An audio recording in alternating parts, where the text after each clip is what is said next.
Alam niyo mga kutsero, naalala ko nga yung ano, yung video natin kagabi tungkol kay VP Sara.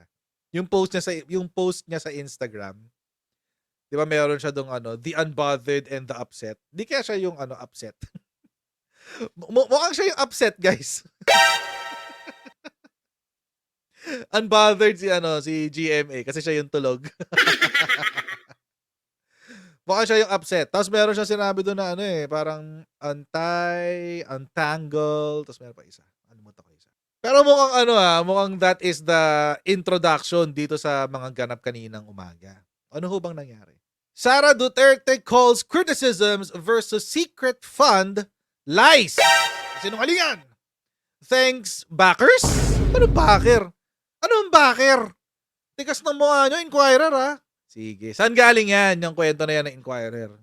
Galing ho yan dito sa bagong post ni VP Sara. Sabi kasi niya, I want to express my heartfelt gratitude to President Ferdinand Marcos Jr. and to several officials of the Marcos administration who stood by the office of the Vice President as it faced the storm of attacks on the 2022 Confidential Fund. Thank you, Executive Secretary Lucas Bersamin, for a detailed presentation of facts about the 2022 OVP-CF and elucidating that the request, approval, and spending of the fund violated no law, which is diametrically adverse to what critics have been repeatedly harping. Mga kutsero, pag ikaw kumontra ka kay ES Lucas Bersamin tungkol sa batas, magmumukha ka lang eng-eng. Bakit? Dating Chief Justice yan eh. Ba't ka maipagtalo kay Lucas Bersamin tungkol sa batas? Dating Chief Justice yan. Huwag ka maipagsabayan sa kanya pagdating sa batas. Nag-i-interpret ng batas yan. Kaya wag ganon. Hindi nyo kakayanin yan. Thank you to the Secretary Gilbert Chodoro of the DND for upholding the creation of the VPSG, o yung Vice Presidential Security and Protection Group, rebuking individuals and groups that harbor strong animosity against institutions tasked to ensure peace and security. Thank you to Rep. Stella Kimbo of the 2nd District of Marikina for bravely and rationally facing a gang of individuals who had successfully mastered the art of fabricating lies. Pero alam nyo mga kotsero, itong huling interview ni Stella Kimbo, mali talaga siya doon. I would not agree with that. Kasi parang palusot ang labas eh. Pero ako mga kotsero, basta sanda lang kayo kay Lucas Bersamin. Sanda lang kayo sa sinabi ni Secretary Lucas Bersamin. Okay na, yun na yun. That's it. Ano na yun? At peace na tayo doon. Okay na yun. Pero yun, medyo nagkamali lang si Congressman Kimbo dito sa huli. These efforts are genuinely appreciated because they help counter the lies told by Franz Castro and the Makabayan bloc in Congress on the OVP-CF. Senator Riza Ontiveros, while she amuses the nation with her flair for drama, could only wish that the 2022 OVP-CF was accessed illegally. Ayan, dalawang tao ang binira ni VP Sara dito. Dalawang tao to. Si Castro at si Ontiveros. Mobile hustle, mali po si Kimbo. Mali si Kimbo. Hindi po zero yun. Wala ho talagang allotment. Wala ho talagang allotment. Huwag nyo na ho ipilit. Huwag nyo na ho ipilit. What's your legal basis? Yun na yung tatanong ko sa'yo. Para maniwala ako dyan. Anyway, tuloy natin. Sabi, it's a shame they still cannot produce any proof to support their dirty imagination. Ay, dirty imagination. Grabe. Ang alam ko lang sa dirty imagination, mga ganito.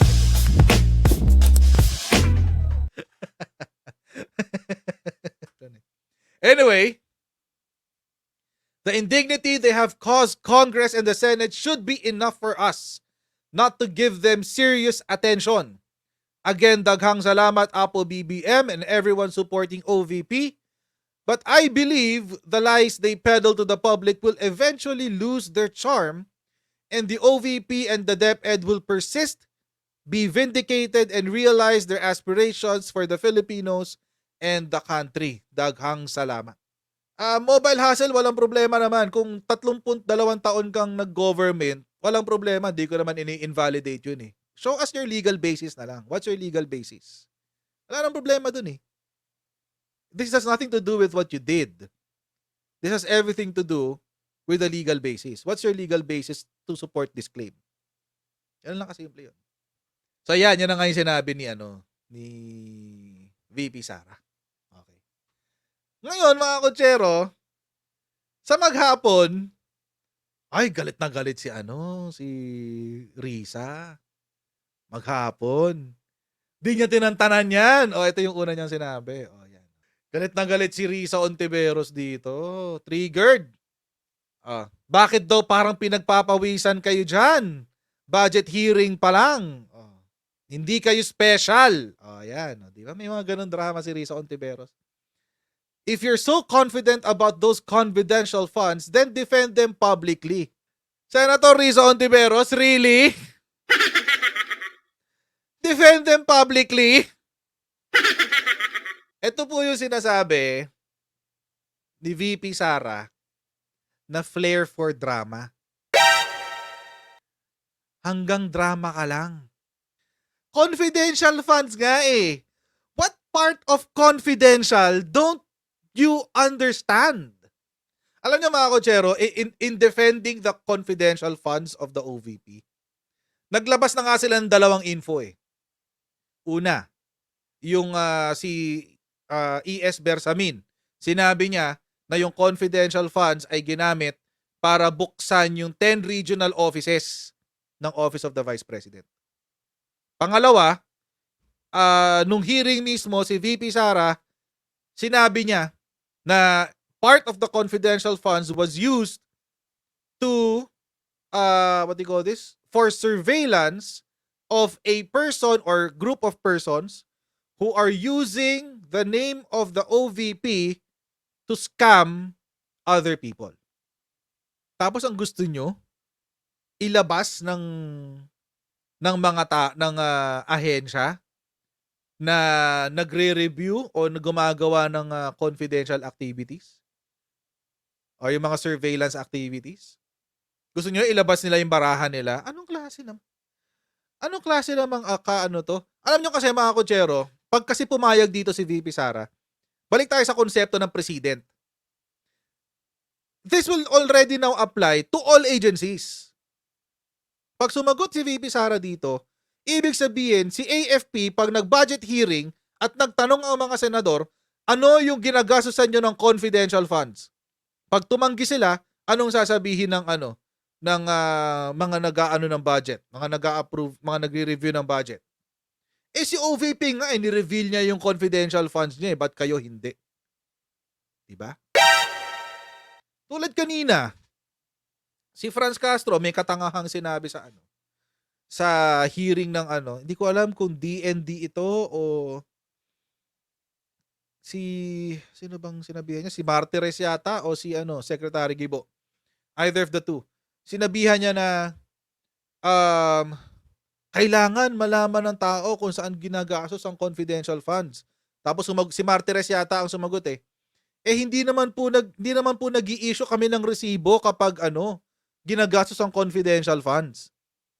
Hindi ko kami nag-i-issue ng resibo. Sabi ba naman ng Franz Castro, bakit hindi kayo nag-i-issue ng resibo? What the heck are you thinking, Franz Castro?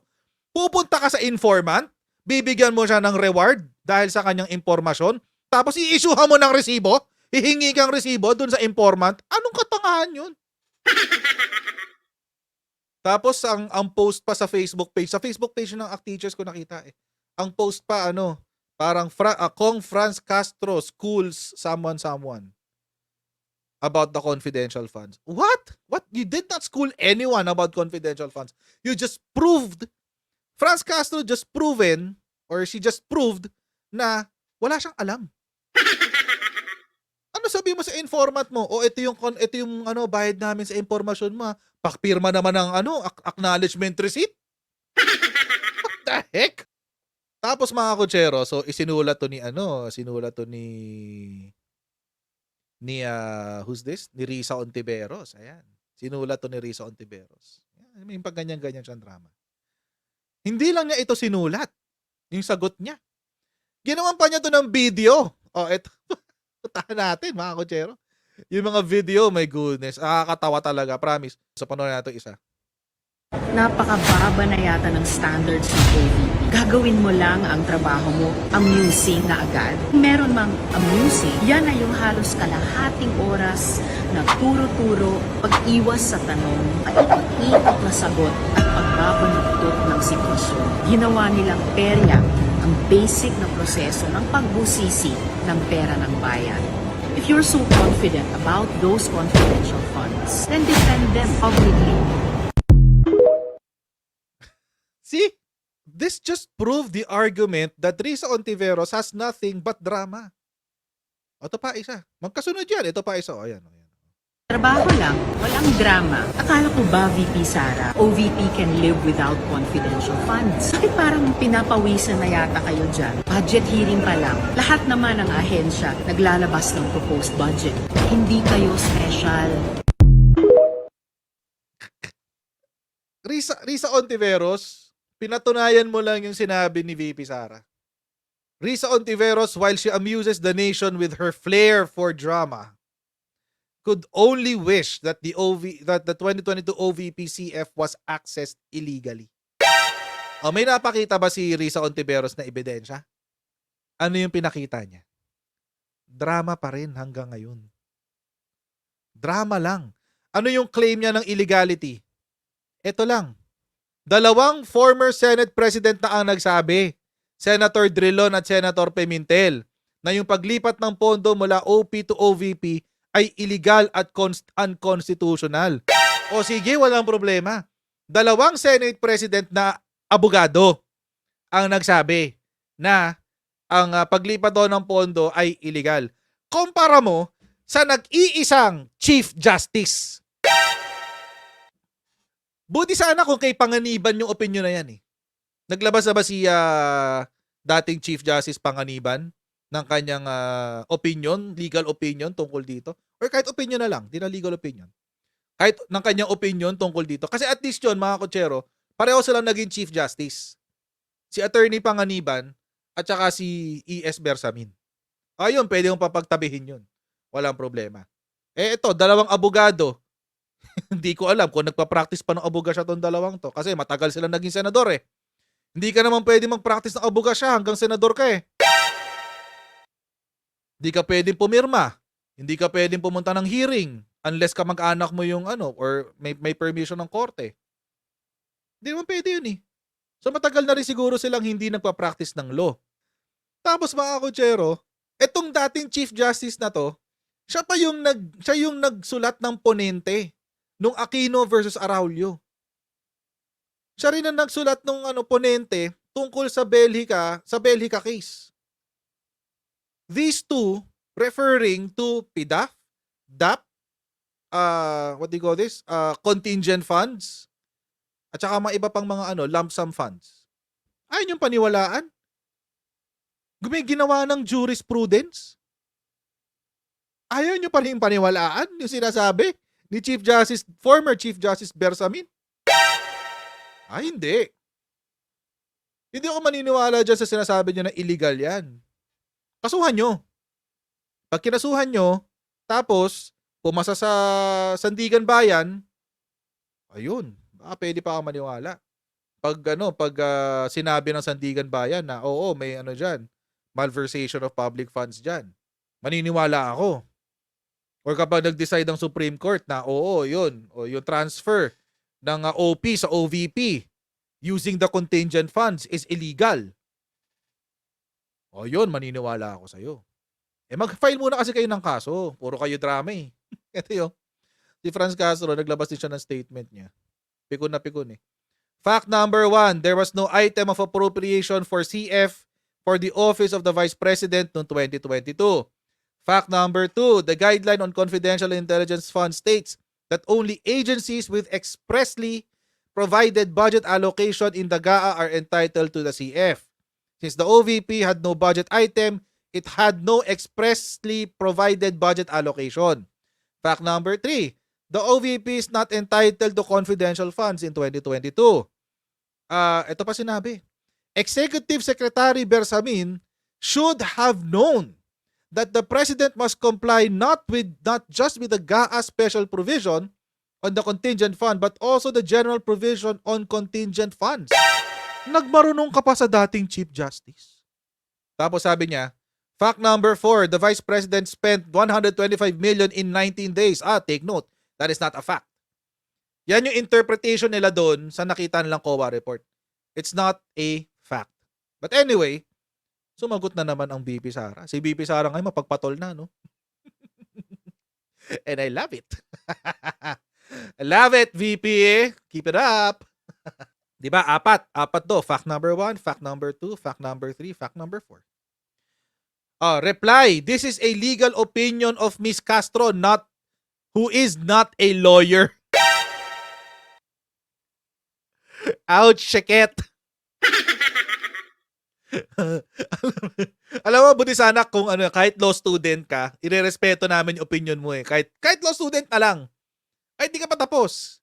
Hindi upra dito yung Consti 1, Consti 2 sa college. Hindi. Grabe siya. E.S. Bersamin should have known that the President must comply not just with the GAA. Ito yung reply. Ang reply ni VP Sara dito, since the OVP had no budget item, it had no expressly provided budget allocation, and therefore was not entitled to confidential funds. Ang sagot nila, hindi ka abogado. Huwag ka magmagaling. Tapos ang sinabi ni Franz Castro, Executive Secretary Bersamin should have known that the President must comply not just with the GAA, etc., etc. Anong sagot ni VP Sara? This is a personal conclusion by Ms. Castro. This is an extravagant use of taxpayers' money for an agency whose mandate has no direct involvement in national security, intelligence gathering, or law enforcement. Reply. This is an opinion of Ms. Castro. Since the Vice President was not, ito yung sinabi ni Castro, since the Vice President was not entitled to CF in 2022, she should disclose how she spent every centavo of the 135 million in 19 days. The public has the right to know. Reply. This is another opinion by Ms. Castro. Tapos sabi pa ni, ito, Franz Castro. We urge the Commission on Audit to revisit its FY 2022 audit of the Office of the Vice President, specifically the transfer and use of the confidential funds. Ay, medyo matigas ang mukha nito ni Franz Castro. Pati si Commission on Audit, mali. Mali ang Executive Secretary na dating Chief Justice. Mali ang VP Sara. Mali rin ang COA. Buong gobyerno mali. Kayo lang ang tama. This is Ms. Castro insisting on what she wants even if it is wrong. Ito pa. At the very minimum, we expect that it will issue a disallowance and order the Vice President to return the 125 million to the public coffers. Reply, sabi ni VP Sara. This is a finding of Ms. Castro who is not an auditor. Tindi mo, Franz! Galing-galing naman ni Franz Castro. Palakpakan natin, guys! Ay, ito pala. Tapos ito yung video ni VP Sara. Kumakalat tong video na to eh. Panoorin natin to. And we should expose the lies employed by the terrorists to survive. Yan ang ginagawa ni Franz Castro. Sige lang sila atake, sige sila atake. And then nag-aantay ako. Give me something concrete that I did something wrong. Right. And then there's nothing. Wala. Pero, tuloy-tuloy pa rin yung atake nila in the hopes that yung lie, the lie that they are peddling, that I did something wrong, would take stock sa utak ng mga tao. Yan yung ginagawa nila. Kaya, naglabas na kami ng statement ngayon Nagpasalamat na kami kay Congressman Estela Kimbo, nagpasalamat na kami kay ES, nagpasalamat na kami kay Secretary Kimbo, nagpasalamat na kami sa mga nagsasalita. Pero sinasabihan namin sila privately, huwag na kayo magsalita because there is no defending an attack that is meant to run paulit-ulit para in the end yung hindi totoo maging totoo sa utak ng mga tao. Naantay ko hanggang ngayon, araw-araw tinatanong ko, meron na ba silang naibigay na papel? Meron na ba silang na-file na kaso? Meron na ba anything to really show na merong ginawang mali ang Office of the Vice President? Wala. Pero tuloy-tuloy pa rin sila. And then pag tinatanong sila, oh, but you took out words doon sa batas. You took out words doon sa batas and you interpret it this way. Sabi nila, huwag niyo na basahin yung 3 words dyan. Basta makinig lang kayo sa interpretation namin. Yan ang ginagawa ni Franz Castro. Ngayon, at ng buong Makabayan Bloc. Kasi alam nila na ginagamit namin ang pera para hanapin yung koneksyon nila sa mga NPA. Boom! Tapos sasabihin ni Franz Castro, oh, tingnan nyo, kulang ng 2 million ang enrollment ng DepEd. Tanungin nyo si Inday Sara na saan ang 2 million na learners ng Department of Education. Kasi hanggang ngayon, kulang ang enrollment nila. Ikumpara natin sa number last year. Pahanap niya sa akin ang mga bata na para bang kinuha ko yung mga bata na yan kasi kung saan-saan. And take note, hindi ako yung may kaso ng kidnapping. Hindi ako yung may kaso ng human trafficking. Si Franz Castro, kinuha niya yung mga bata dyan sa Talaingod. Kasi ililipat niya doon sa Manila para mag-rally. Siya yung may kidnapping. Siya yung may human trafficking. Hindi pa tapos ang isang buwan ng pagbubukas ng aming klase. Pinapahanap niya sa akin ang 2 million na para bang kinidnap ko yan lahat at ayaw ko sila mag-aral. Yan yun. Kaya pala gigil na gigil tong si ACT Teachers. No? Kasi, apparently, yung confidential funds pala, ginagamit sa mga aktibidad na magre-reveal ng kanilang koneksyon sa CPP-NPA. Huli ka, balbon. Kasi marireveal yung koneksyon nyo sa CPP-NPA. Marireveal na ang ACT Teachers ay yung legal front ng Kaguma. Yung Kaguma, yun ang underground. Tapos si Kaguma, siya ang nagpapasok ng mga guro papunta sa bundok. Yun ang sinabi ni Ka Eric. Ngayon, itong kay Risa, hindi ko alam ba't gigil na gigil to. Pero I'm assuming it has something to do with 2028. I have that strange feeling na konektado to sa 2028. Kaya siguro nang gigigil to si ano. Well, hindi rin naman kasi magkapatid naman yung akbayan tsaka anak bayan eh. 'Di ba yung bayan muna, yung bayan muna tsaka anak bayan, magkapatid yan. Splinter group lang yung akbayan. Splinter group lang yan. Kasi yung akbayan, ayaw lang nila nung revolusyon. Gusto nila ng ano, ng komunismo sa pamamagitan ng legal na paraan. Magkakapatid naman yan. Pero at the end of the day, si akbayan, wala lang siyang ano, paramilitary group. Wala siyang military group. Si yung kabila, bayan muna, si bayan, ayun, sila yung merong ano, NPA. Kaya pala gigil na gigil to si Franz Castro sa confidential funds. Para malaman kung saan ginagastos yung pera. Pati pala scouts. Pati scouts, pinasok na rin pala ng ano, si PP. Pati mga scouts. Tapos, eto yung natawa ko, hero daw. Mga bayani. Ano daw ang itsura ng totoong bayani? Tapos nakakita ko itong tatlo. O una, ayan, yan, mga legit na bayani yan. Si Bonifacio, tsaka si Hermosa yata yan. Nakalimutan ko yung last name niya. Siya yung nasa 1,000, di ba? May 1,000 ba kayo dyan? Pakitignan na lang. Nung una, akala ko si Silang, si Gabriela Silang. Tapos may nag-comment, hindi si Silang yan, yan yung nasa 1,000. Ayaw nga, no, siya yung nasa 1,000.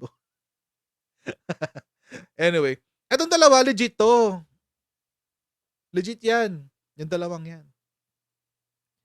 Oh, Skoda. Ayun siya. Legit yan, legit. Tapos nagulat ako, may ganito. Seryoso kayo? Krappler? Isasama nyo tong tatlong to? NPA. Ito si Hilaw. Ginawa nila tong bayani kasi ang propaganda dyan, ano daw, chinap-chop daw ng mga sundalo. Yun yung drama dyan. Tapos siya yung ano, yung MDL 840 sa States, yung Hilaw versus ano, ang Marcos Estate. Ito yun. Si ano pala yung mali eh, si Krappler, Gabriela Silang daw yun eh. Oh.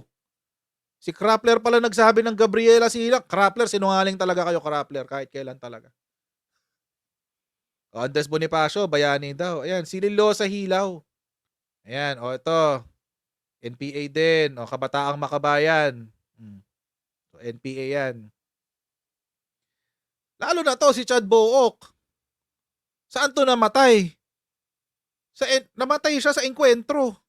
Namatay ito sa engkwentro. Si Chad Book. Oh.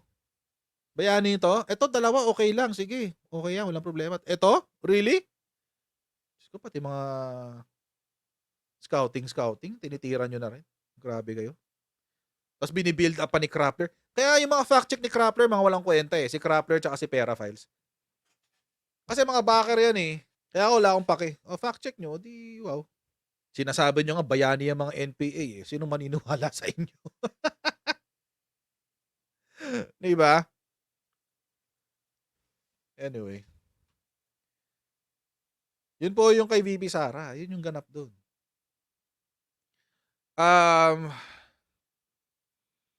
Meron po sinabi si VP Sara kanina. Ang sabi niya, there's no use defending to a group of people who are just there to perpetuate a lie. Alam niyo po kung bakit yun yung strategy nitong mga makakaliwang grupo na to, no, mga kakampi ng mga terorista. Alam niyo po kung bakit ganun yung strategy nila. Yun na po kasi yung nakasanayan nila for the past 30, 40 plus years. Yun na po kasi yun. Wala naman ho sila naging ibang strategy maliban sa ganun. Panahon pang ho ni Apo Lakay, ganun na ang ginagawa nila.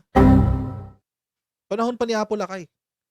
Imagine, simula nung nabuo ni Joe Maciso ng CPP-NPA, up until today, their only weapon against the government are lies, propaganda. So mga kutsero, ang labanan po talaga dito, ang totoong battlefield is not in the mountains. The real battlefield is in the minds of each and every Filipino. Utak ho ng mga, ipaniniwala ho ng mga tao. Opinion ng mga tao ang tunay na pinaglalabanan dito. Sabi nga ni Rappler sila yung nagpakalat nitong saying na to say a lie a million times, then it becomes a truth. That's exactly what Rappler is. You tell a lie a million times, it becomes a fact. Again, mga kutsero, ang pinaglalabanan dito ay kung sino ang mas makakakumbinsi ng mas maraming tao. Bakit? Alam niyo naman dito sa Pilipinas, ang eleksyon, it's a popularity contest. So, kung bago mag 2025 at 2028, sila ang sikat, o di halos wala na silang problema. Ganyan yan. Right now, mga kutsero, I firmly believe it is an uphill battle para dito sa Makabayad Black tsaka sa mga Dilaw. It's an uphill battle. Mahihirapan tong mga Dilawang Pink CPP na makabalik sa kapangyarihan. I don't think it will happen in this generation. Hindi ngayon. Baka after 30 years, after 40 years, baka yun. Doon pa mangyari yan. Posible yun. But immediately ngayon, right now, this generation, malabo na. Hindi na mangyayari yan. Malabo na. Kasi ako nga, 1986, nung nawala ang Marcos sa kapangyarihan, nung kinidnap sila, dinala sa Hawaii. 1986. I never thought in my lifetime na magkakaroon pa ng isang Marcos na Pangulo. And yet here we are. We have PBBM. After 40 years. So, I would think na it would take one generation bago mabawi ng mga kakamping yung kapangyarihan nila. And even then, it has to be a monumental event. Parang parehong level ng EDSA Revolution para makumbinsi yung taong bayan na dapat silang pagkatiwalaan uli. But I doubt it will happen anytime soon. I don't think it will. Not anytime soon. So, good luck na lang, Riza and France. Good luck sa inyo. I don't think your plan is going to work. I don't think it will. Anyway, so, hanggang dito lang po muna tayo mga kutsero. Okay? Pero yun nga mga kutsero, huwag niyo pong kalimutan mag-like, share, and subscribe at maraming po salamat sa inyong patuloy na pagsuporta sa ating channel. At ano pa ba? Ayun. So I'll see all of you in our next Coach Jared Live, everyone! Okay, bye everyone. See you next time. Bye!